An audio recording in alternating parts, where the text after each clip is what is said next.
Don, thank you so much for sitting down with me. So I wanted to talk to you primarily about the January 6th cases. Right. It's my understanding you represented a number of defendants in these cases and charges that have subsequently been pardoned.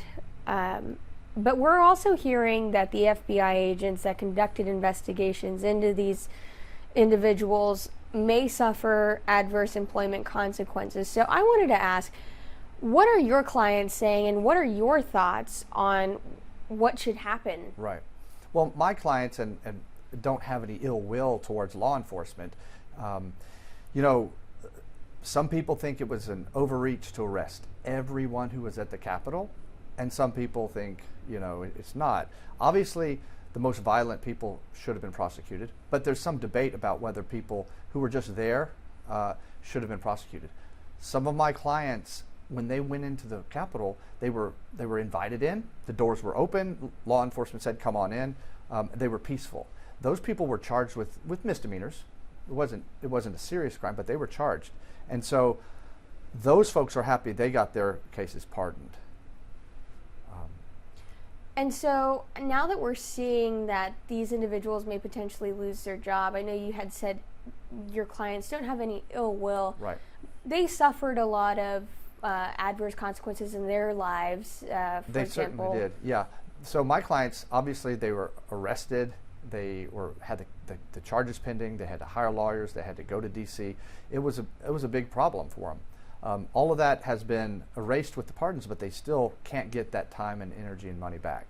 Now, as far as all the agents who investigated them, there were thousands, probably tens of thousands of agents. And it really, the FBI kind of refocused on this.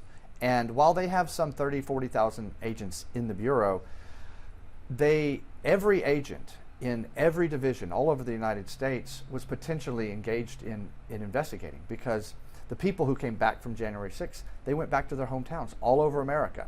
And so at the FBI and all these little field offices were tasked with going in and investigating. So it not only took up the resources of the agents in D.C. who went over tens of thousands of hours worth of video, then the agents in the field offices in San Antonio, in Dallas, in every state in the union, they had to come out and find these people. And so every day that they're chasing January 6 people, they're not chasing drug dealers and bank robbers and terrorists. And so that's kind of the concern, I think, that all this brought up. We have reports that individuals from the San Antonio field office may also be wrapped up in all of this. Are you aware of any agents that might be caught up in? So I don't know any. I know the agents that were handling my cases, but I don't know if they're suffering any particular problems. Now, the problem for any agent is they're told, go investigate this. They go investigate it. It's unlikely that the agents who investigated January 6 crimes have any political leaning either way. They're told, this is a priority, make it a priority.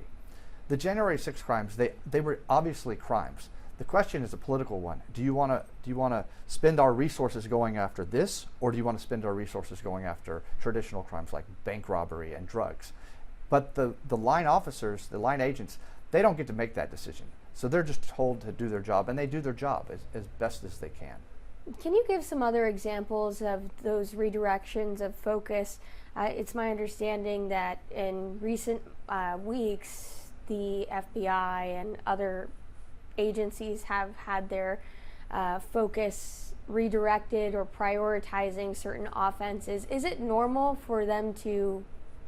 Well, whenever a new administration comes in, there's always new priorities that the Justice Department sets. Sometimes they'll say we need to focus more on terrorism. Sometimes they'll say we need to focus more on the war on drugs, or look at white collar problems. Clearly, during the Biden administration, there was an effort to investigate January 6th and some of the Trump administration investigations. And also the FBI, according to Director Wray, spent an enormous amount of time and energy on national security issues, and terrorism. They reported that to Congress, but we didn't see a lot of arrests or investigations. In fact, over the past 4 years, as a criminal defense attorney, we've definitely noticed a lack of prosecutions. The number of prosecutions in this area and everywhere in the United States has gone down dramatically, perhaps because of them focusing on national security issues.